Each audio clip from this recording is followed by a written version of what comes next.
Kembali bersama saya, Rizwan Surbakti di Pusaka Antik Bersejarah PAB, kita singkat PAB, Pusaka Antik Bersejarah. Kali ini saya akan membahas lebih detail mengenai bayonet. Ya, bayonet saya ini memang banyak sekali, sebenarnya masih lebih banyak lagi, tapi karena belum saya bersihkan, sehingga saya tidak berani menampilkannya di sini. Oke, saya akan jelaskan bayonet itu pertama kali dikumandangkan namanya itu oleh Pierre Barley dari Prancis. Dari Prancis, dia mengatakan akan ada pisau panjang yang dipasangkan di moncong daripada senjata. Tujuannya adalah apa? Karena dulu zaman-zaman dulu perang itu sering sekali terjadi perang itu secara berdekatan. Mereka itu musuh dengan musuh yang lain itu saling berhadapan-hadapan. Kalau sekarang kan sudah sangat berbeda. Makanya pisau bayonet ini sangat efektif. Bayonet itu terdiri dari dua. Satu namanya sword bayonet, satu lagi yang namanya knife bayonet. Sword bayonet itu yang dibilang sword bayonet adalah bayonet pedang. Bayonet pedang seperti ini. Ya. Kebetulan saya punya banyak sword bayonet. Itu bayonet pedang, dia umumnya panjang, sepanjang ini, ya. Inilah yang dibilang sword bayonet. Ini dia yang saya sebutkan tadi sword bayonet ini dia. Ini begini banyak sword bayonet, ya. Ada lagi yang namanya knife bayonet. Knife bayonet itu adalah bayonet pisau. Kalau orang Indonesia bilang sangkur, ya seperti inilah, ya. Seperti ini. Ini dibilang namanya knife bayonet, pisau bayonet. Nah, kalau tadi sword bayonet, sekarang sebelah kanan saya itu adalah knife bayonet. Ini yang kita di sini akan saya jelaskan, saya review satu-satu, ya, apa-apa saja bayonet yang saya punyai. Baik, kita mulai dari British bayonet. Ini bisa dilihat, ini tahun 1907. Ya, 1907. Nanti akan saya jelaskan secara detail. Inilah yang dibilang orang bayonet 1907. Ada juga nama apa? British bayonet juga, tapi ini buatan Enfield. Lee Enfield itu satu perusahaan pembuat senjata pada zamannya, pada zaman dulu. Dan ini digunakan di Perang Dunia Pertama dan Perang Dunia Kedua. Seterusnya saya juga punya Australian bayonet, ya. Ini Australian bayonet, ini juga tahun 1907, ya, dibuat oleh Arsenal. Arsenal juga adalah satu perusahaan pembuat senjata pada zamannya dulu, ya. Kalau kita ketahui itu ada beberapa perusahaan yang pembuat senjata. Tadi ada Wilkinson, ada Enfield, dan ada juga Arsenal, ada juga namanya Sanders. Banyak sekali, ya. Nanti akan saya jelaskan secara detail. Ini saya akan jelaskan. Nah, kalau ini kemarin sudah kita jelaskan, ini Arisaka, ya, Arisaka tipe 30. Sebenarnya kalau kita lihat, ya, dari mulai Arisaka, British bayonet, Australian bayonet, British bayonet itu mirip-mirip semua, ya, mirip-mirip semua. Dan inilah yang disebut sword bayonet, ya. Ini Arisaka juga, ya, bisa dilihat, bagus sekali, ya. Seterusnya kita punya bayonet Yugoslavia N1 1924. Ini tahun 1924, ya, tahun 1924.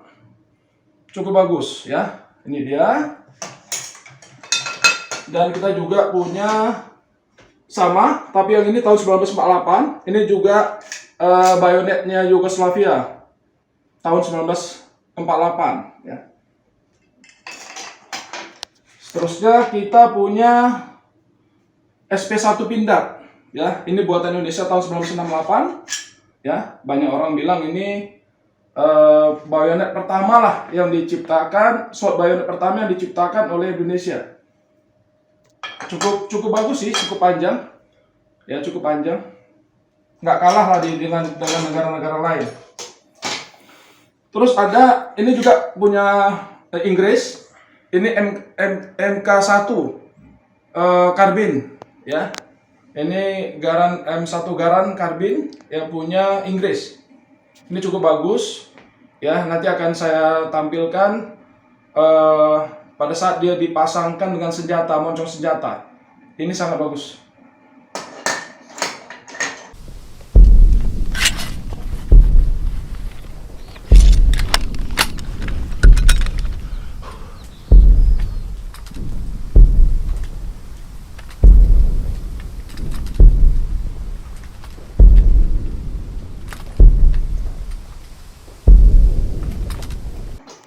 Terus kita punya AK-47, ini punya Rusia, ya masih bagus sih. AK-47 punya Rusia. Ini biasanya dulu sering dipakai untuk melemparkan senjata. Nah begini, ketika jarak jauh, musuh jauh, dia lemparkan begini. Nah ini sangat efektif dan cukup bagus untuk digunakan, ya, sangat tajam.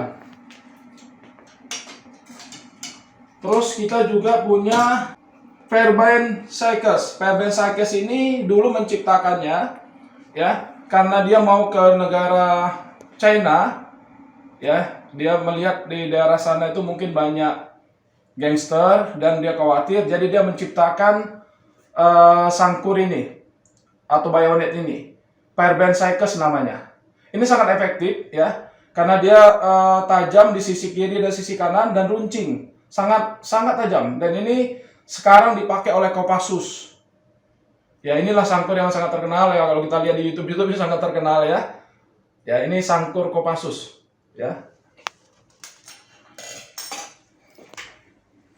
Terus kita punya bayonet Amerika, ya, ini tahun 1948 ya. Bayonet Amerika cukup bagus juga, masih bagus, masih utuh. Seterusnya kita punya juga bayonet Pindad, S1 Pindad, ya. Ini juga cukup tua ya, S1 Pindad ini. Mirip seperti punya Amerika, tapi ini yang original ya.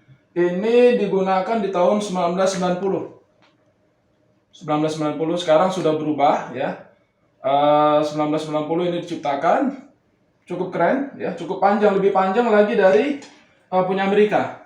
Kita mirip sih sebenarnya, tapi punya kita lebih bagus, lebih panjang, ya.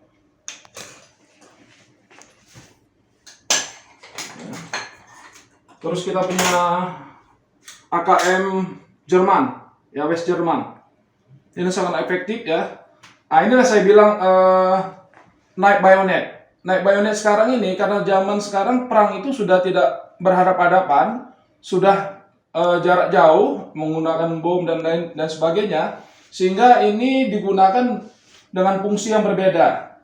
Ada yang berfungsi untuk memotong pagar, yang memotong kawat seperti ini, ya, seperti ini, memotong kawat, memotong pagar dan sebagainya, ya. Jadi ini sekarang fungsinya sudah banyak berbeda. Kalau yang sisi sebelah sininya itu ya mungkin memotong bambu atau memotong kayu dan sebagainya. Tapi ini juga sangat efektif karena panjang dan sangat tajam, ya, sangat tajam. Ini punya Jerman. Ya, ada beberapa yang saya miliki dengan tahun yang berbeda. Ini juga punya Jerman, ya, sangat bagus. Ini lebih tua daripada yang sebelumnya, ya. Oke.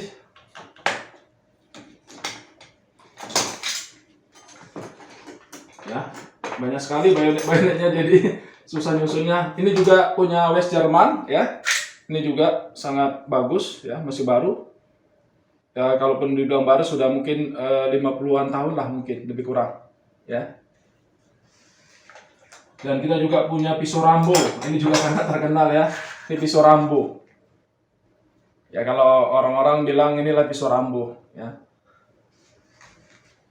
Dan ini adalah pusaka senjata berburu, sangat bagus juga ya, senjata berburu, sangat tajam dan full stainless ya, sangat bagus.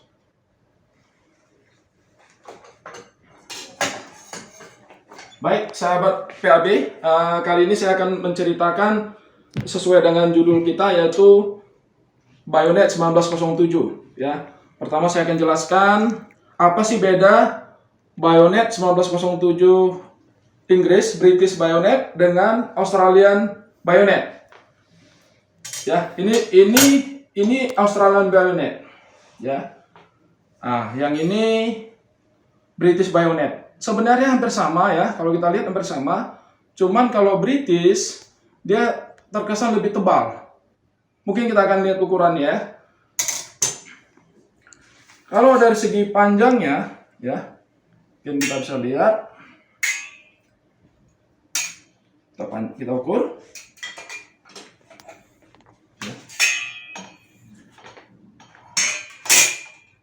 Dia sekitar 43, ya, 43. Bilahnya aja. Bilahnya 43, ya. Kalau dia Australian bayonet hampir sama sebenarnya ya. Kita lihat Australian bayonet. Ini 42, nggak sampai 43, beda dikit aja. Ya. Ya, beda dikit aja.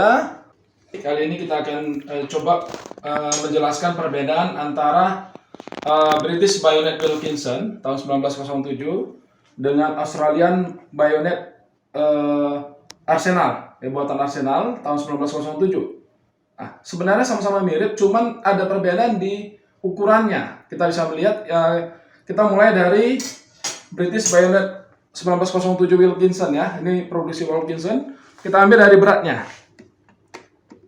Nah, beratnya itu 510. Ya, 510. Bisa dilihat ya, 510. Oke. Kita lihat Australian Bayonet 1907. Cukup jauh beratnya. Ini beratnya hanya 493.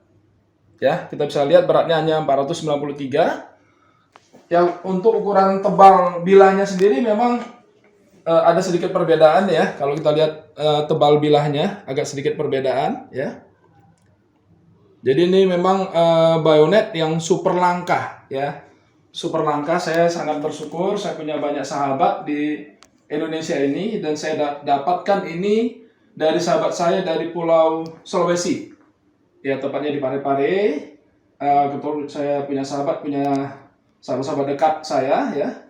Dia membantu saya untuk membesarkan channel saya. Dia memberikan, tapi dengan mahar lah ya, tapi tidak begitu mahal karena namanya sahabat ya. Ini juga nanti kita akan bedakan antara sama-sama British Bayonet. Ya, sama-sama British Bayonet, tapi yang satu buatan Wilkinson. Ya, yang ini buatan Wilkinson. Ini ada bacanya Wilkinson situ. Ya. Dan yang satu buatan Enfield. Ini Enfield 1907 Enfield. EFV ya, Enfield. Nah, itu. Nah, jadi ini juga terjadi perbedaan.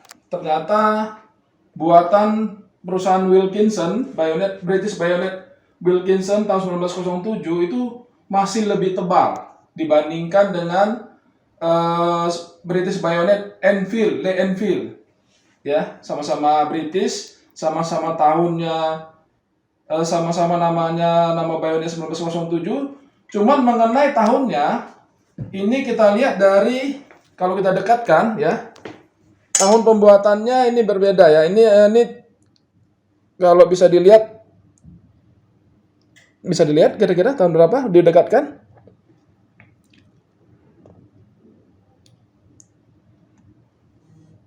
Ya. Ini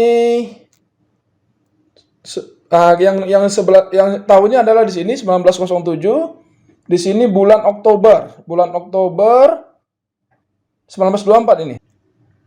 Coba dibuka, dilihat lagi. Ya, ini kalau yang ini tahun ini 11-12. Jadi ini bulan November tahun 1912. Ya, ini 1912. Kalau saya nggak salah yang British ini 1917. Ya, ini tahun pembuatannya, tapi nama bayonet ini adalah British Bayonet 1907, nama bayonetnya. Tapi tahun produksinya itu berbeda. Ada yang tahun November 1912 dan ada yang Oktober 1924. 17. Baik sahabat anti pusaka bersejarah ya. Jadi setelah saya cek ini adalah Oktober 1917 ya, Oktober 1917 ya. Ini Oktober 19. Di sininya ada bacanya ini, maaf, yang ini ya Wilkinson. Oh ya, ini apa Wilkinson? Ini Wilkinson ya.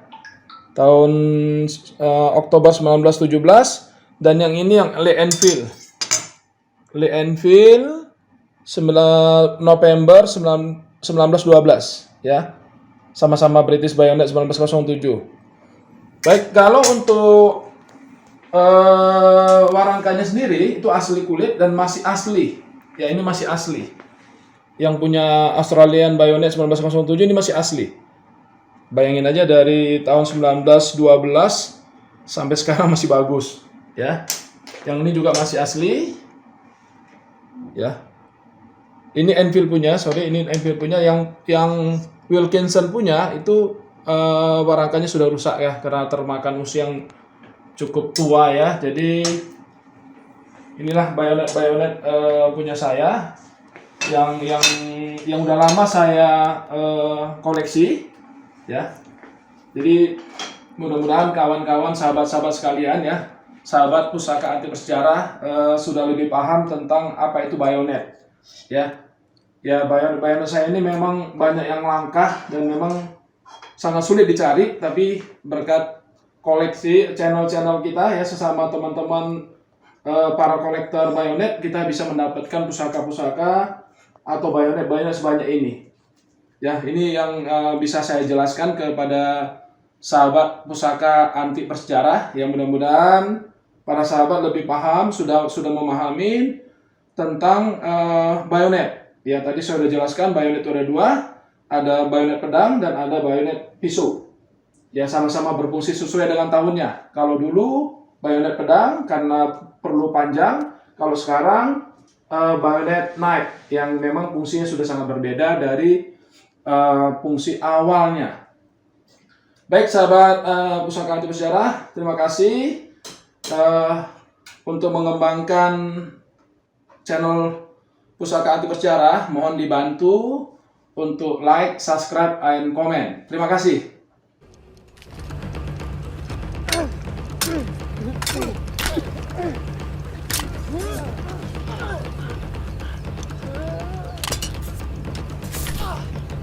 Yeah.